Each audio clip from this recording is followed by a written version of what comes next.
Jaya Radha Madhava Kunja Bihari Jaya Radha Madhava Kunja Bihari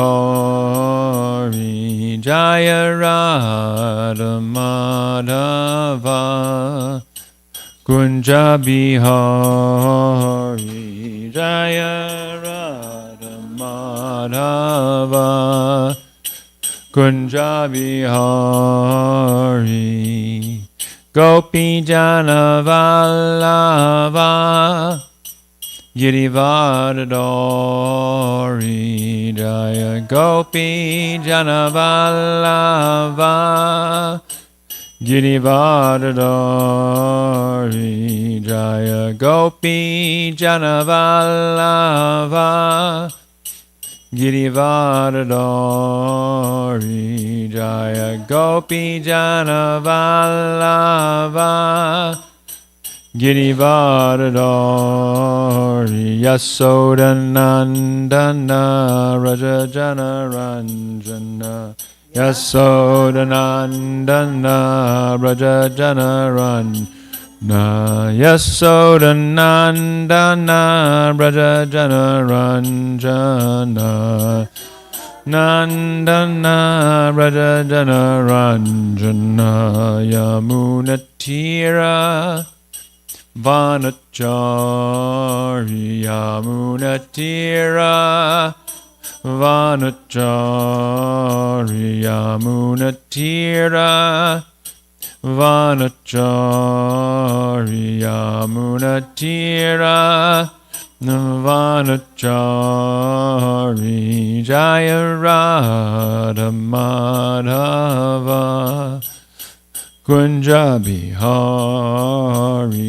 Jaya Madhava Kunja Bihari Gopi Jana Vallabha Girivardhari Jaya Gopi Jana Vallabha Girivardhari Jaya Gopi Jana Vallabha Girivardhari Jaya Gopi Jana Vallabha Girivardhari Yasodanandana Braja Jana Ranjana Yasodanandana Braja Jana Ranjana Yasodanandana Braja Jana Ranjana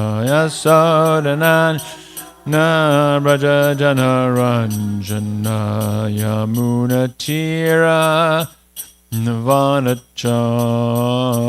Yamunatira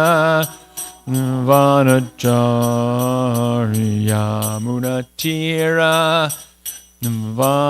Vanachari Yamunatira Vanachari Jaya Radha Madhava Kunja Bihari Jaya Radha Madhava Kunja Bihari Jaya Prabhupada Jaya Prabhupada Prabhupada Srila Prabhupada Jaya Prabhupada Jaya Prabhupada Jaya Prabhupada Srila Prabhupada Prabhupada Prabhupada Prabhupada Jaya Jaya Prabhupada Jaya Jaya Prabhupada Prabhupada Prabhupada Jaya Jaya Prabhupada Jai Om Vishnupad Paramahansa Parikacharya Satara Sada Shri Mother's Divine Grace A.C. Bhaktivedanta Swami Srila Prabhupada Ki Jai ISKCON Founder Acharya Srila Prabhupada Ki Jai Anantakoti Vaishnavinda Ki Jai Namacharya Srila Haridas Thakur Ki Jai. Prem Shri Krishna Chaitanya Prabhu Nityananda Shri Dvaita Gadadhar Shivasadi Gaur Bhaktivinoda Ki Jai. Jai Radha Krishna Gopa Gopanath Shai Makunda Radha Kunda Giri Gaurani Ki Jai. Vrindavan Dham Ki Jai. Mayapur Navadip Dham Ki Jai. Jagannath Puri Dham Ki Jai. Bhakti Devi Ki. Shrimati Tulsi Devi Ki. Harinam Sankirtan Ki. Brihat Madanga Ki. Samaveda Bhaktivinoda Ki. Gaur Premanandi. All glories to the assembled devotees. All glories to the assembled devotees.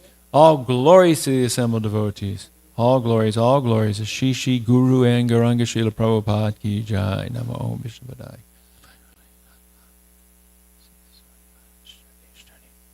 Om Namo Bhagavate Vasudevaya. Om Namo Bhagavate Vasudevaya. Om Namo Bhagavate Vasudevaya.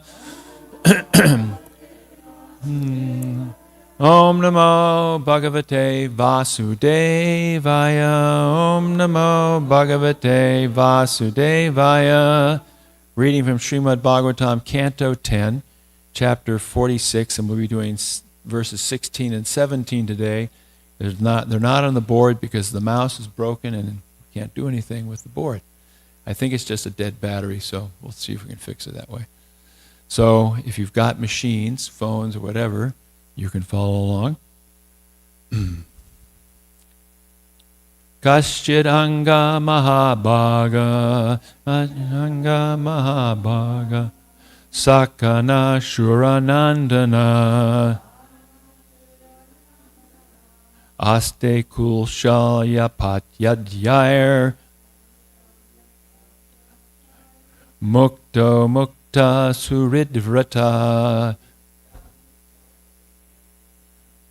Kaschidanga Mahabhaga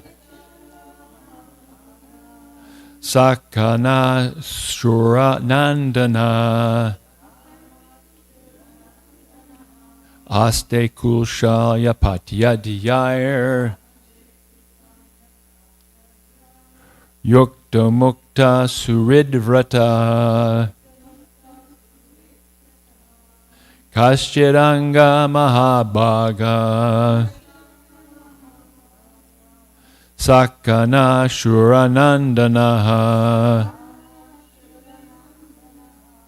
Aste Kulshalya Patyadyair Mukta Mukta Suridvrataha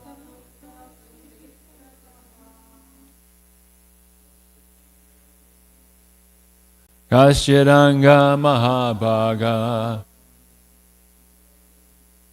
Sakana Shuranandana Aste Kulsha Patyadyair Mukta Rukta Suridvrataha Kaschidanga Mahabhaga Kaschidanga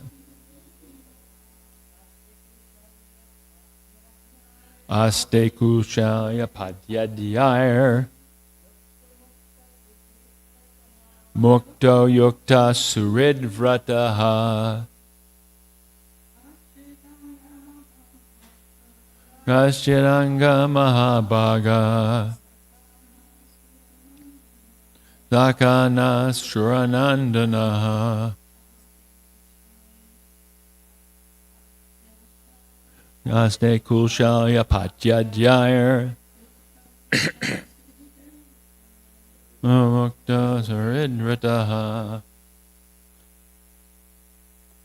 Kaschit whether Anga my dear Mahabhaga O most fortunate one Saka the friend Naha our Shuranandanaha the son of King Shura Vasudev Aste lives Kushali well apatya adhyayi, with his children and so on, yuktaha, joined, muktaha, freed, surit, to his friends, rataha, who is devoted. Translation by the disciples of Srila Prabhupada. Nanda Maharaj said, "My dear, most fortunate one, does the son of Shura fare well, now that he is free and has rejoined his children and other relatives?" Please repeat. Nanda Maharaj said, "My dear, most fortunate one, does the son of Shura fare well, now that he is free and has rejoined his children and other relatives?" So there are no purport. There's no purport by the disciples of Srila Prabhupada, but there is commentary by the previous acharyas.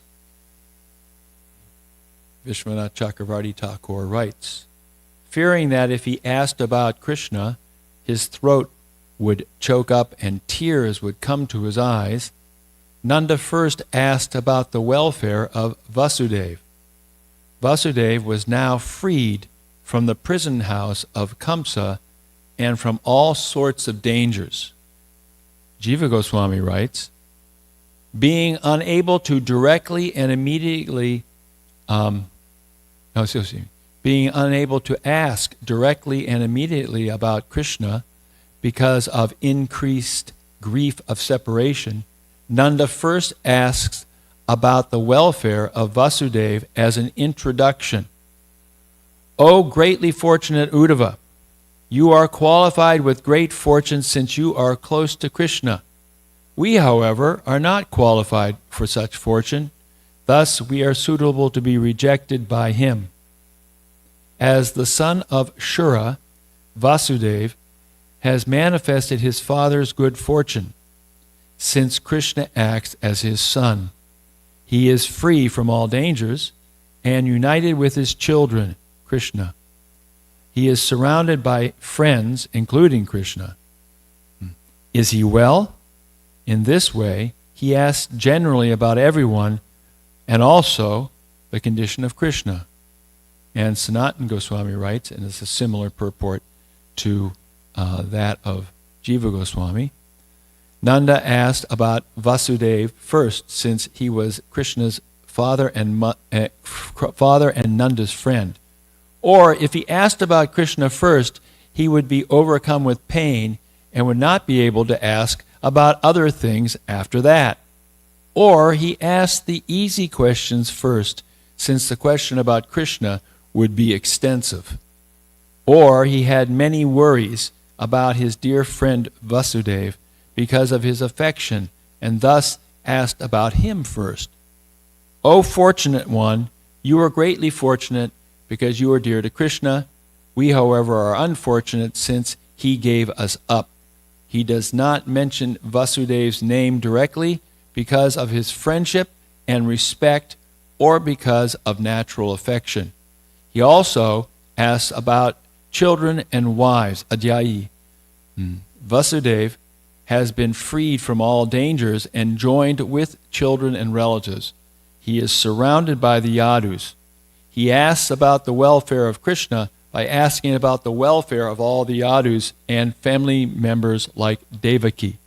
And verse 17 I'll do also because there's only a very short commentary.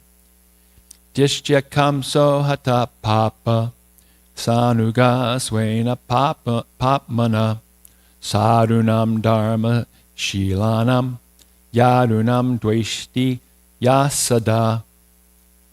Fortunately, because of his own sins, the sinful Kamsa has been killed, along with all his brothers. He always hated the saintly and righteous Yadus. And Jiva Goswami writes, in order to maintain self-control, Nanda praises the main cause of Vasudeva being freed, putting the direct topic of Krishna at a distance temporarily. Since Kamsa died because he was sinful, there was no fault in killing him.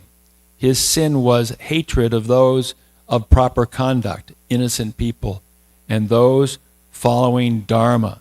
Therefore, we permitted Krishna to go to Mathura in order to kill Kamsa.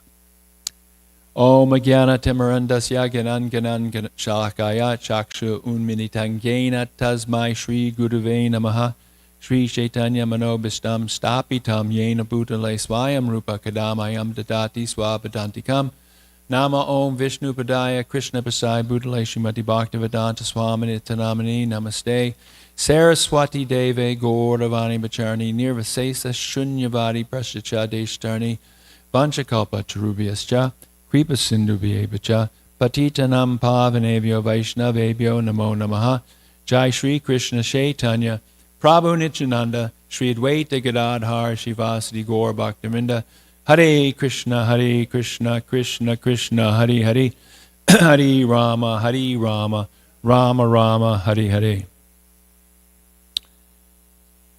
Nanda Maharaj isn't even capable at this point of really speaking about Krishna because he's burning in the fire of separation. This is inconceivable to us, the idea that one is so burning in the fire of separation or lamentation or sadness that one is actually in ecstasy, and the ecstasy so great that if one adds anything more, if Nanda adds anything more, he just won't be able to speak. So he's kind of wading into the waters very carefully here by first asking indirect questions that would give him some understanding of how Krishna is faring in Mathura. He speaks to Uddhava as most dear fortunate one, Anga Mahabhaga. And he's fortunate. Why? Because he is the friend and close associate of Krishna. He is able to be with Krishna at every moment. And as it states in Jiva Goswami's commentary, he says, "You are most qualified with great fortune, since you are close to Krishna. We, however, are not qualified for such fortune. Thus, we are suitable to be rejected by him." This is on the surface looks very bad. Doesn't look good, because Krishna has walked away from his childhood home and all those who care for him. But this is not the nature of prem or pure love. The nature of prem in the spiritual world, especially in Goloka Vrindavan, is that prem can never be extinguished. Even if there seems to be a reason why it should be extinguished, it's never extinguished. Radharani and Krishna, they are playing games all the time, and some of these games, they may appear to be cruel games to those materially affected. So much so that Radharani says, "I reject this person. He's a lumpet. He's a rascal. I don't want to be even associated with him." At one point, she rejects everything black because it reminds her of Krishna. Even her own hair, she rejects that. This seems to be an irrational, crazy way of thinking and terribly painful, but actually, although she says that, she can never give up Krishna. And Krishna can never give up Radharani. So this prem is unbreakable in any circumstance. And in the circumstances where it appears to be most challenged is often the times when it is most intense. So in this separation from Krishna, Nanda Maharaj is intensely feeling love for the Supreme Personality of Godhead, Krishna, who he doesn't really even consider to be the Supreme Personality of Godhead, but his son. Although he also knows that his son is Vasudev's son, because Vasudev is in Mathura And he admits this. He says, as the son of Shura, Vasudeva manifested his father's good fortune, since Krishna acts as his son. Acts as his son. It's important that he says acts, but the point being is that he knows that Krishna also has that filial relationship with Vasudeva. But he can never think of Krishna other than his own son. And therefore, because he's thinking so much about Krishna in separation, he is not going to speak about him until verse number 18, 16 and 17. I looked at verse 18 and was tempted to speak on verse 18, but it's too wonderful, and the next devotee who speaks will have the opportunity of speaking about that very wonderful verse. So separation is not understood by us in our present condition, spiritual separation. For us, parting is such sweet sorrow. I think probably Shakespeare said that. And these words indicate what they would call, what we would call separation in this world, which is not, well, it may be somewhat nostalgic. Nostalgic, though, means painful memory. So the fact is that when a couple or a mother and a son or a brother and a sister or whatever relationship there are separated and they're very close, that separation is a cause for a certain kind of lamentation, especially if that person who's separated is in a dangerous situation like a war or going to a dangerous place. It's cause for all sorts of worry and anxiety. And this anxiety is not really a good thing in this material world. But in the spiritual world, even this blazing fire of separation in Vrindavan is very relishable. Even though they're not cooking, they're not eating, they're not dressing nicely. This would be a case for some sort of psychological malady. This is not. This is ecstasy of the highest order. Srila Prabhupada wanted us to know about this ecstasy of separation, but he gives us a warning on how we should actually know this. He speaks about this in a class on Bhagavad Gita, 2nd chapter, verses 36 and 37, and this was given in London in 1973, and he explains separation. The real perfection of life is whether your actions, whether by your actions, Krishna is satisfied. That is perfection. You don't consider your own personal victory, defeat, loss, or gain, or distress or happiness. Therefore, Bhaktivinoda Thakur has sung that when I work very difficult task for Krishna, that difficult task becomes great happiness for me. That difficult task becomes great happiness for me. That is the standard of happiness. In the material world, there is duality. In the absolute world, there is simply happiness. There is nothing else. Just like when Krishna is going to Mathura, all the gopis become very, very distressed, crying. But we cannot understand what is the happiness of that distress.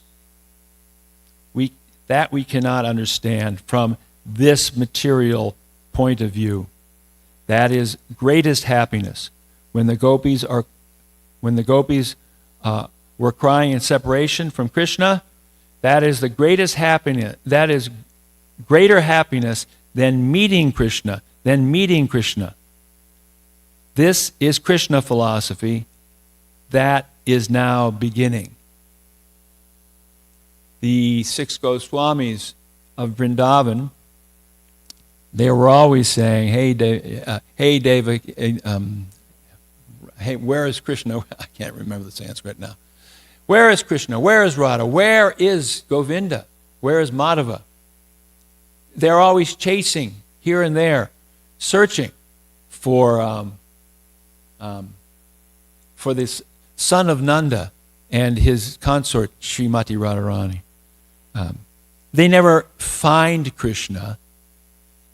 At least that's their mood. It's a mood of separation. Where is Krishna? And so this mood of separation is in the Srila Prabhupada has encouraged us to actually learn this mood of separation, but not artificially. See, now we're separated and we don't really mind the separation. We spend a lot of time separating ourselves from Krishna in activities, mental, bodily, or otherwise, which aren't connected to Krishna. And we're not feeling great pain. Lord Chaitanya said, how could I even live if I had real love for Krishna? For a moment, I couldn't bear that separation. For a moment, the gopis can't bear the separation. Nanda Maharaj can't bear the separation, yet that's bliss for them. But for us, we kind of drift off into Maya, and we're separate, but we're separate without feeling unbearable pain. We feel unbearable pain when Maya comes back and bites us because we're not feeling unbearable pain being separated from Krishna. So the unbearable pains we feel in this material world, they're not coming directly from our feeling separation from Krishna, but they're coming from our being separate from Krishna and not feeling unbearable pain in separation from Krishna. So what does this mean? This means that Krishna is inviting us to give up the unbearable pain of the material world and enter into the bliss of unbearable pain in the spiritual world. It's inconceivable. It really is inconceivable. Because we don't, as Prabhupada says in this section here, he said, in the material world there's duality. There is good and bad. You know, they say, you can't enjoy the good unless you feel the bad. So you can't enjoy food unless you're hungry. And you can't enjoy anything in this material world unless you have a hunger for it. But that hunger can be satiated, at least for a time. And when it's satiated, even nice food, well, you know, persons won't want to eat it. If you've had a big feast and you're filled up to the neck and someone offers you some nice sweet rice, you might even feel sick because you're satiated. But that satiation only lasts a period of time. 6 hours later, you're ready to roll. You can eat again. In the spiritual world, satiation never happens, even when they are fully satiated, and even when there's total separation and separation and total pain. And you'd think they would say, I want that pain to be mitigated by union. Even if the union doesn't happen, the pain, that is still not pain. So this is the inconceivable, unbelievable to the materialist world of Vrindavan. And we are very fortunate because we're able to peek into that world of Vrindavan by the grace of the pure devotee. Many people, they're searching for truth, they're searching for God, they're searching for something else rather than this world of birth, death, old age, and disease. And so they find a religion, or they find a teacher, they find some philosophy or a technique which can raise their consciousness to a higher level. And to the extent that they can raise their consciousness, they experience some relief from just being suffering in this material world. But unless one meets a person, a pure devotee, who has been or is in, actually, the spiritual world simultaneously while appearing here, then one really cannot have access to the only true shelter, which is the lotus feet of the Supreme Lord. Prabhupada preached at the time of the space race and going to the moon, etc. And apparently he was up on some of the scientific terminologies of flying in outer space, and he would talk about how you can go into space and be flying 18,000 miles an hour, which is the speed of that astronauts were flying around the Earth.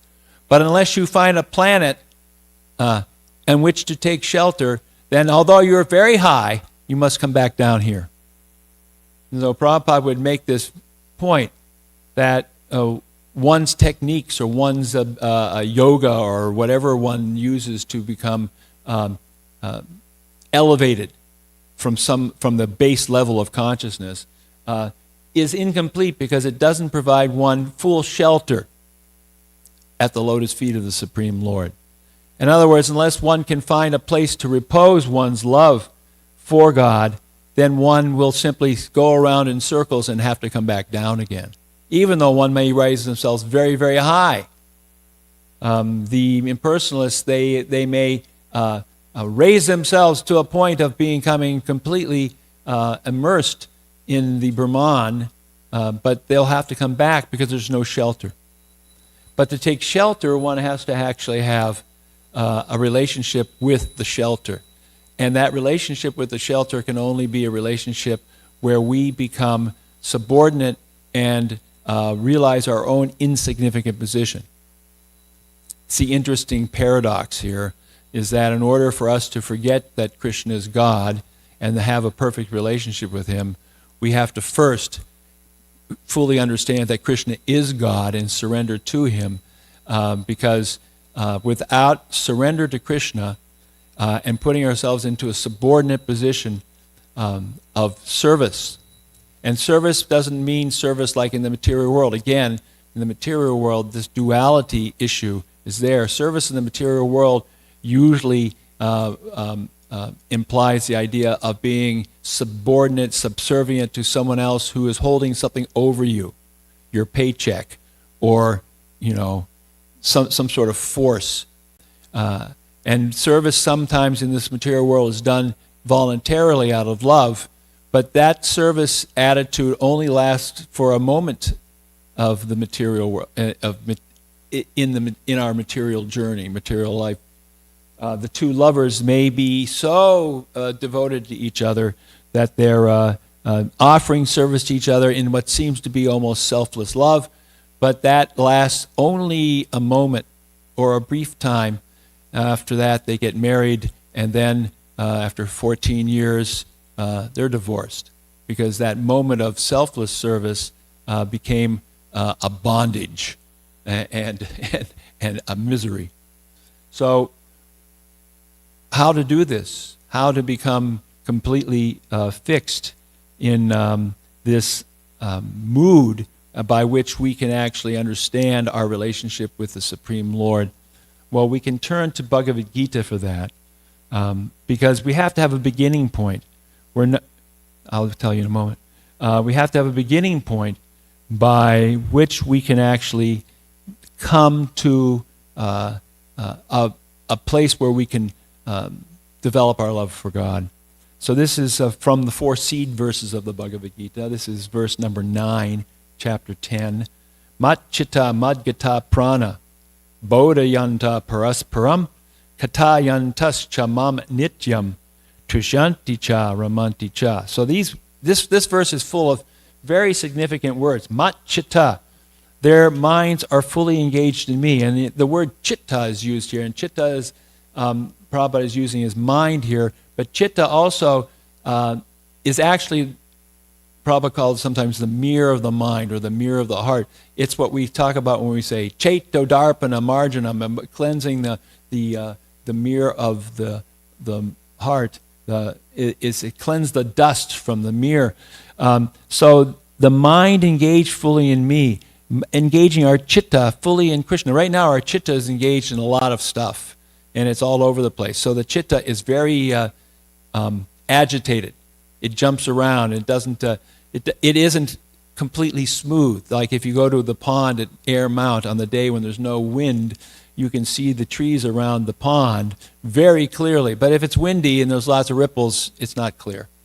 So our minds have to be engaged in Krishna, so that our chitta becomes clear, and then Krishna can actually project himself onto our chitta. Matkata prana, their lives are devoted to me. Prana, our life air, our very being is devoted to him. Bodhayanta, preaching, parasparam, among themselves. So when we're together, Bodhayanta parasparam, we're talking about Krishna. We're chanting, we're engaging in kirtan. Yes, we all have our little village talks, that's important, but only village talk, it's important for the relationships, but only village talk amongst the devotee won't be so good, because it will not be bodhayanta parasparam, where we're enlightening one another about Krishna. Katayantas chamam nityam, talking also about me. How? Nityam, perpetually, always.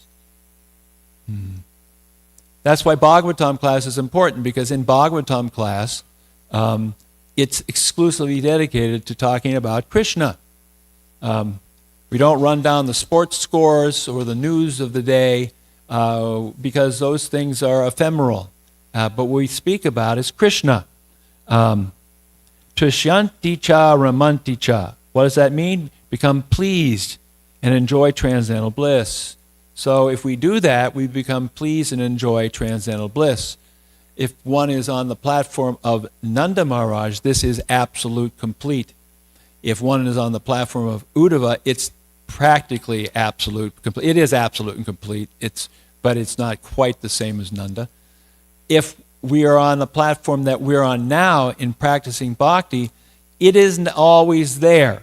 But we know how to make it there by doing this. The thoughts of my pure devotees dwell in me, their lives are fully devoted to my service, and they derive great satisfaction and bliss from always enlightening one another and conversing about me. So here's the formula. Here is the formula.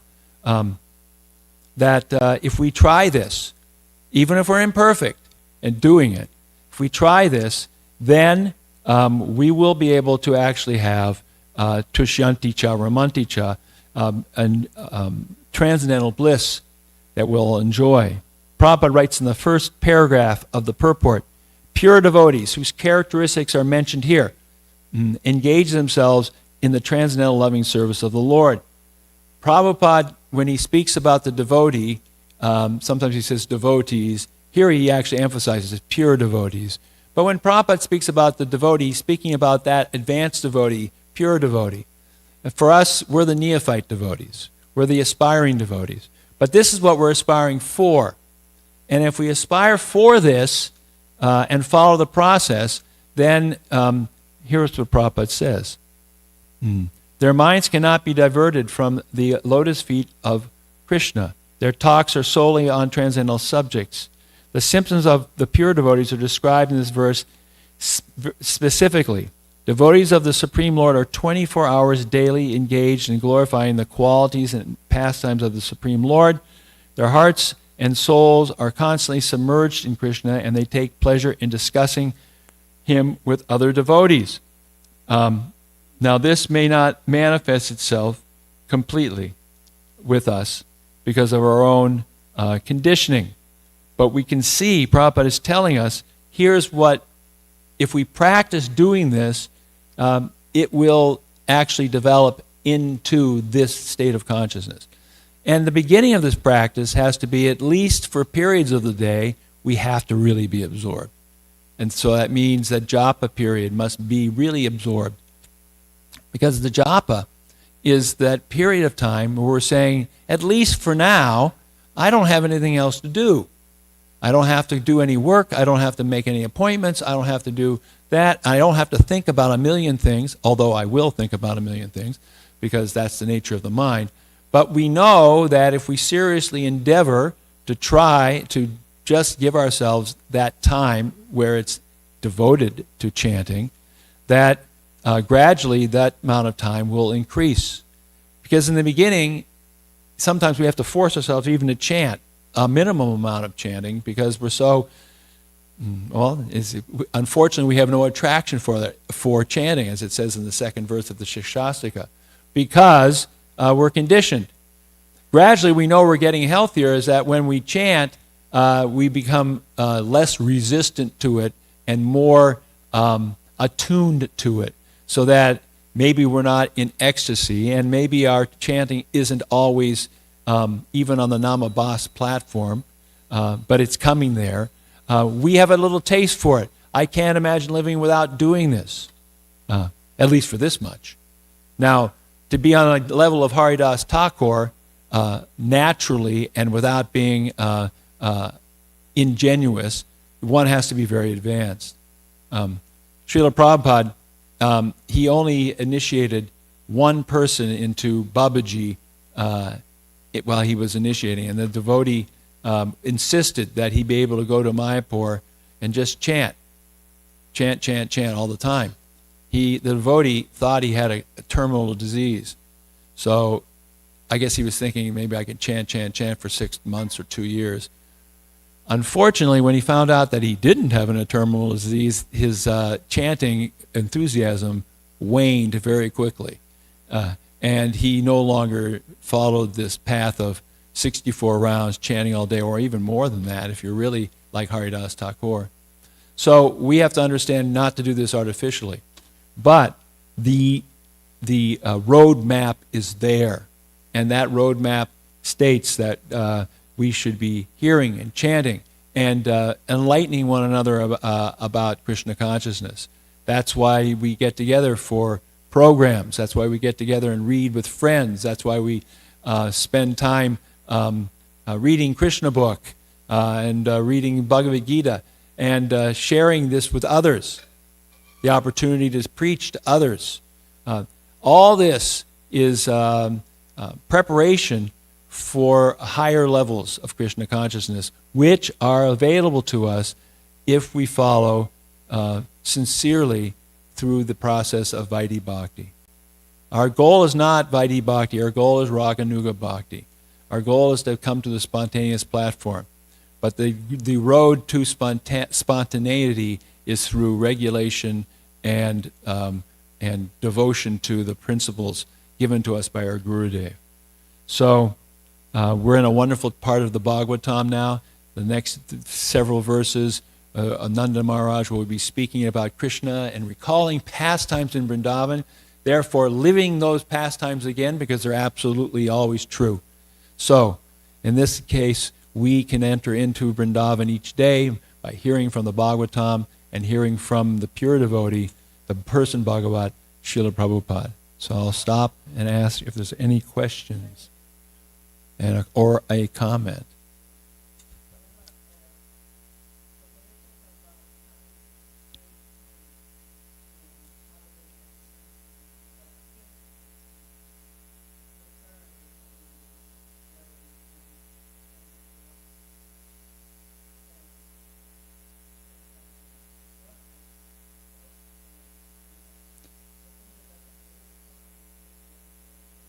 Mm-hmm.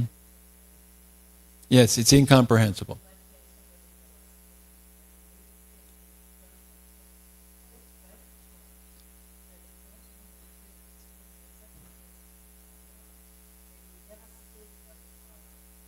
Mm-hmm.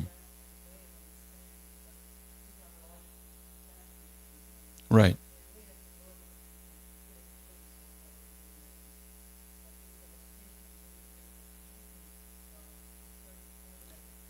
Mm. Yeah. Therefore, we have to understand, Ronnie is making the point that we can understand this through a poetic understanding. Prabhupada always would say this is a science of Krishna consciousness, but it's a poetic science. We need to understand Krishna consciousness in the way in which we enter the poet's mood. Our 6 Goswamis were poets. And actually the whole Bhagavatam is poetry.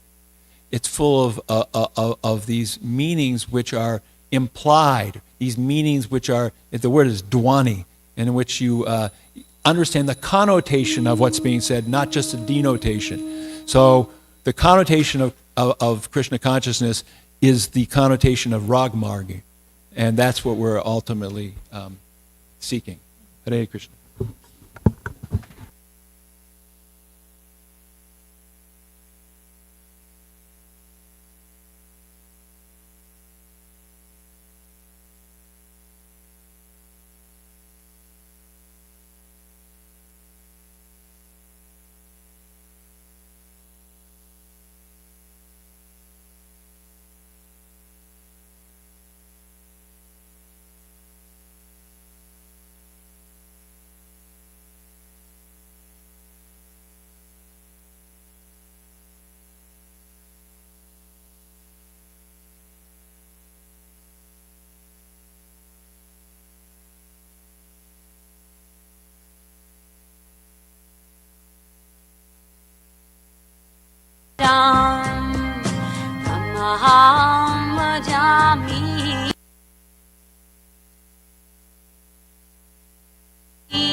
Samasitam Buddha Sundarangam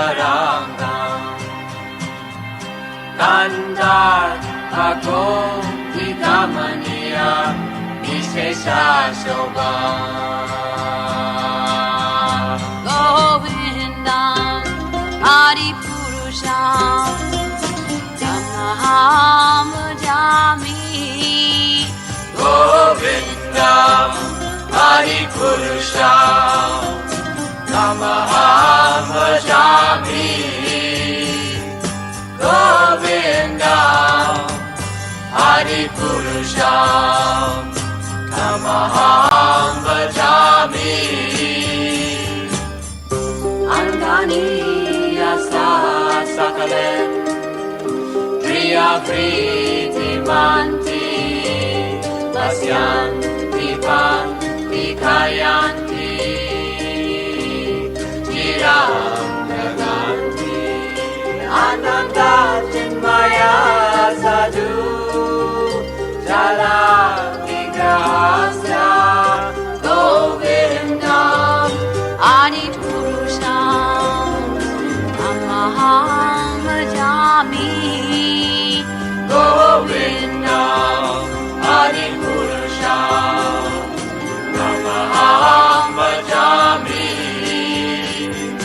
Govindam Adipurusham Namaham Jami Govindam Adipurusham Namaham Jami Govindam Adipurusham Namaham Jami Govindam Adipurusham Namaham Jami Govindam Adipurusham Namaham Jami Govindam.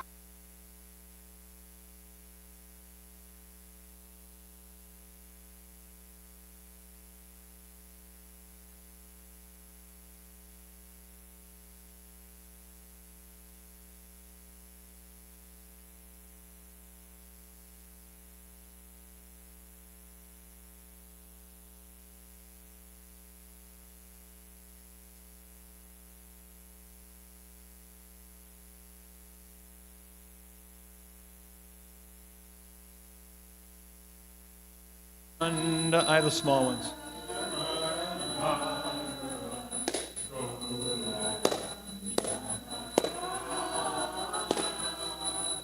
Somachinandana Brajo Barunagara Gokularam Janakana.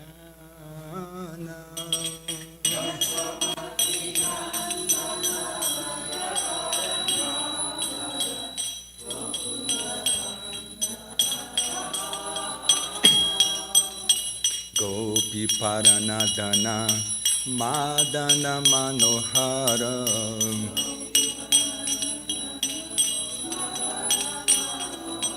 Gopi Paranadana Madana Manohara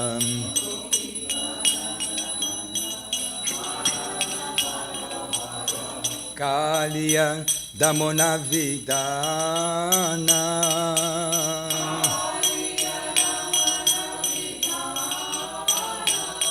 Kaliya Damona Vidana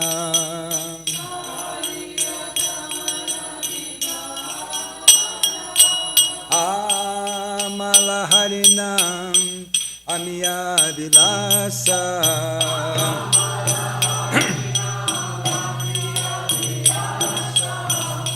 Amalaharina Amiya Vilasa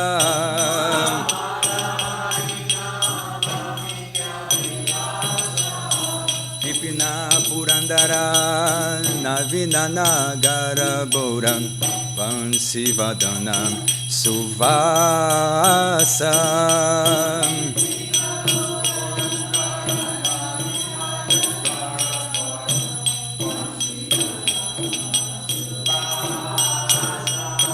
Vipina Purandara Navina Nagara Boram Vansivadana Suvasa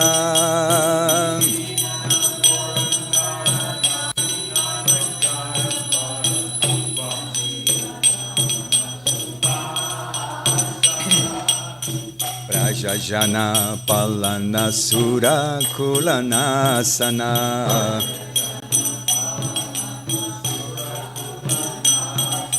Brajajana Palana Surakulanasana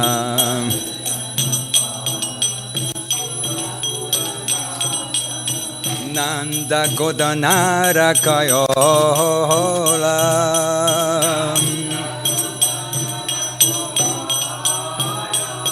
Nanda Godanara Kayola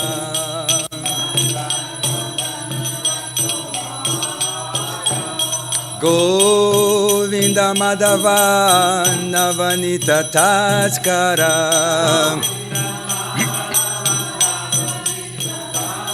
Govinda Madhava Navanita Taskara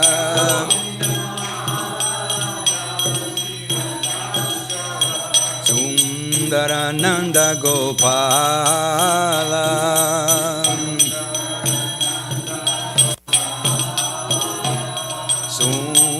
Sundarananda Gopala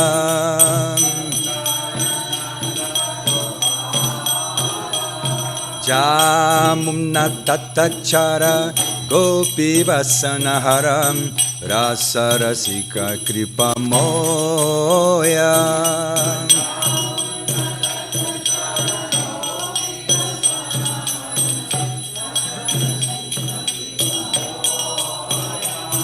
Jamuna Tatachara Gopi Vasanahara Rasa Rasika Kripa Moya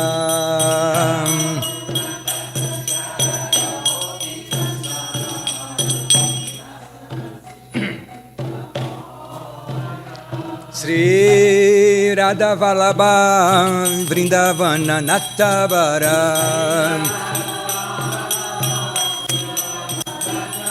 Radha Vallabha Navanita Taskara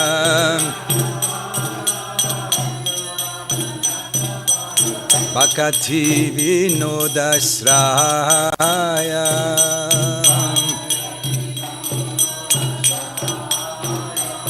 Bhakati Vinodasraya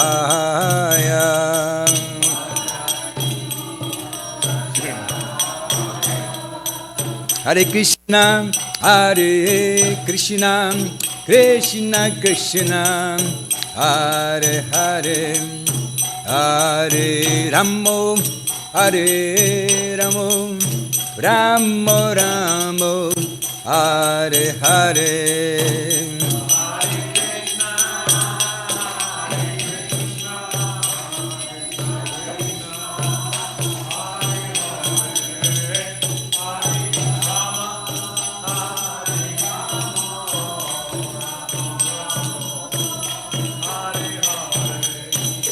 Hare Krishna, Hare Krishna, Krishna Krishna, Hare Hare, Hare Ramo, Hare Ramo, Ramo Ramo, Hare Hare.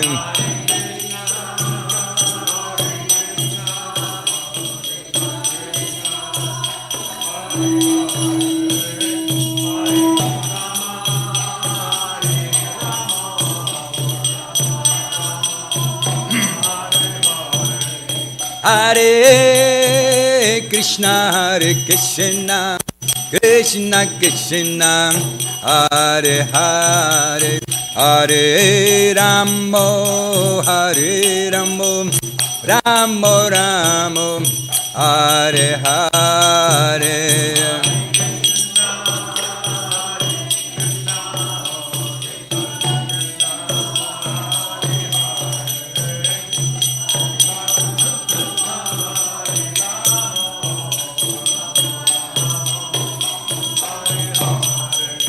Hare Krishna, Hare Krishna, Krishna Krishna, Hare Hare, Hare Ramo, Hare Ramo, Ramo Ramo, Hare Hare.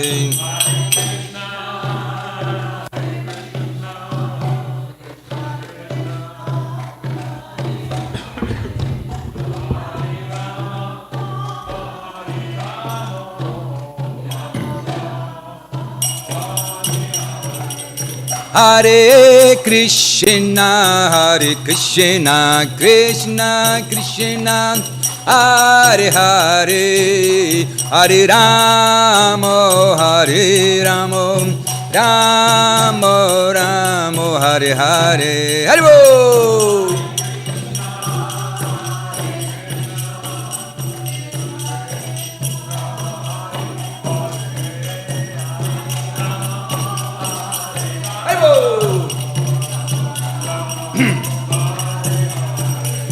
Hare Krishna, Hare Krishna, Krishna Krishna, Hare Hare, Hare Ramo, Hare Ramo, Ramo Ramo, Hare Hare.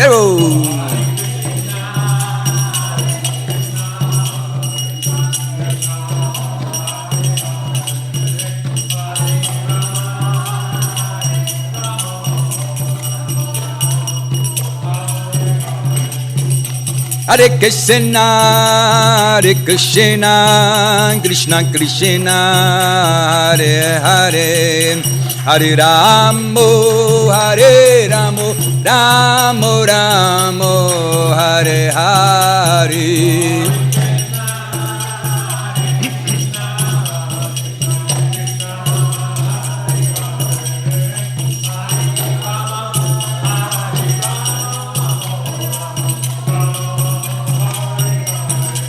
Hare Krishna, Hare Krishna, Krishna Krishna, Hare Hare, Hare Ramo, Hare Ramo, Ramo Ramo, Hare Hare. Hare Bol.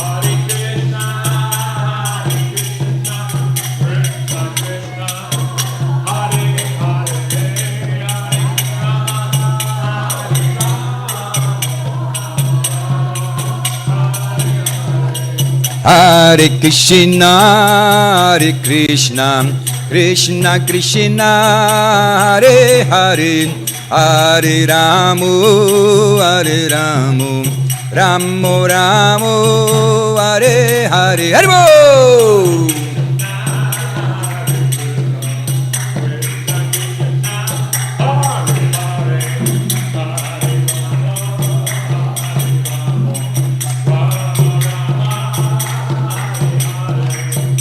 Hare Krishna, Krishna Krishna, Hare Hare, Hare Ramo,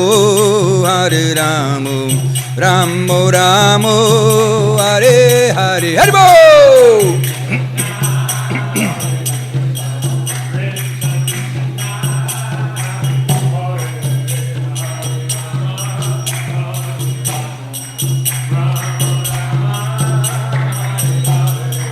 Jayo Radha Goloka Nanda, Radha Goloka Nanda Radhe.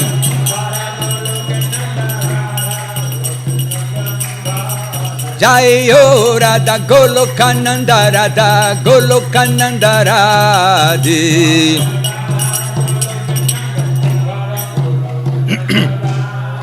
Jaya Giri Govardhan Jaya Giri Govardhan Jaya Giri Govardhan Jaya Sri Vrindavadam.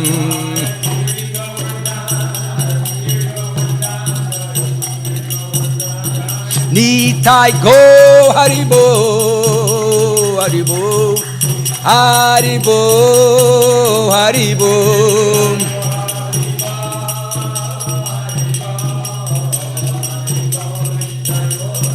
Nitai Gora Haribo, Haribo, Haribo, Haribo.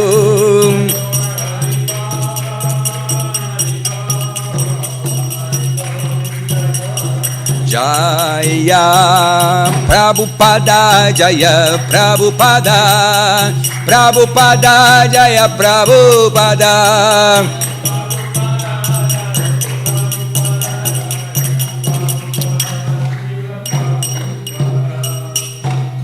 Gaura Premanandi. Lord Krishna is beloved son of Yashoda, transcendental lover in the land of Braj.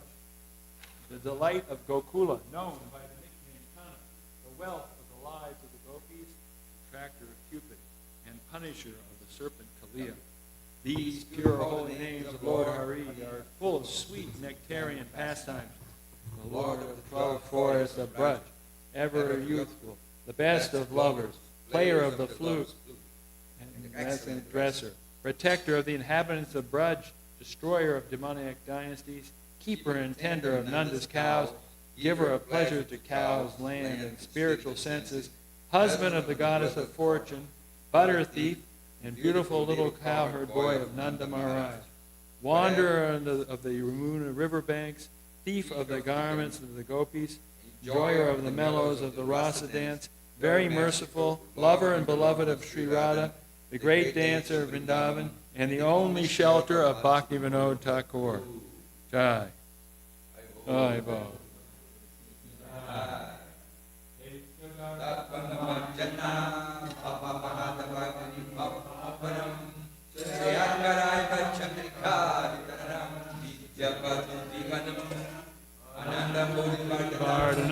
Pratipadaam Purnam Rita Swadanam Sarvatma Snapanam Param Vijayate Sri Krishna Sankirtanam Nam Namakari Bahuda Nija Sarva Shaktis Tatrapita Niyamita Smarane Nakala Etadrishita Vakripa Bhagavan Mamapi Durdaiva Midrishami Hajjani Nanuraga Trinadapi Sunichena Tarorapi Suishuna Amanina Manadena Kirtaniya Sadahari Nadanam Najanam Nasundarim Kavitam Va Jagadisha Kamae Mama Janmani Janmani Ishvare Bhavatad Bhakti Rohaitaki Twai Ainanda Tanuja Kinkaram Patitam Mam Vishame Bhavam Budao Kripayata Vapada Pankaja Stita Duli Sadrashim Vachintaya